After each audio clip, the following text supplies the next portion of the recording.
Turning now to the Denver Broncos. Denver is coming off a rough overtime loss to the Cincinnati Bengals, putting a playoff bid that was ripe for the taking for Denver just a couple of weeks ago in serious jeopardy. But in the spirit of the end of the year, let's end this year with some optimism on what has been a breakout season for the team at Mile High.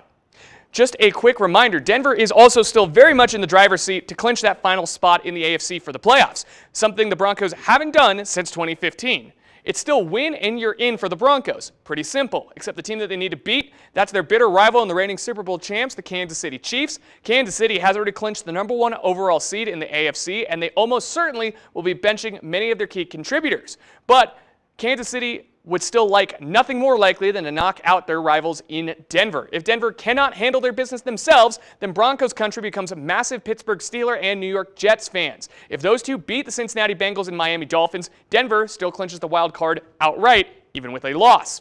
And now for some of the good news. How about the stellar season of the Denver rookie quarterback, Bo Nix, who's getting more recognition outside of Colorado. Nix finished 7th amongst all QBs in Pro Bowl fan voting, beating out the likes of perennial MVP candidates Patrick Mahomes and Jalen Hurts. If Nix is indeed selected to the Pro Bowl, he would be one of only 13 rookie signal callers to make the Pro Bowl. The most recent was C.J. Stroud of the Houston Texans. That was last season.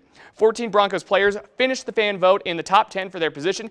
Pat Surtain and Nick Bonito both finished first in their position groups. Speaking of Pat Surtain, he may be in line for more than just a Pro Bowl nod. On many sports betting sites such as DraftKings, the Denver cornerback is now the odds-on favorite to take home the Defensive Player of the Year award. Surtain has 4 interceptions and a forced fumble this season, while routinely taking out the opposition's top receiving threats. If Surtain can win the award, he would be the first Bronco to win the award since Hall of Famer Randy Gradishar back in 1978, and the first defensive back to win the award since Stephon Gilmore did it with the New England Patriots back in 2019. That huge game where Denver will look to snap that almost decades-long playoff drought will get underway Sunday, a little before 2:30. But for now, that'll do it for your look at sports. Have a happy new year, and we'll be right back.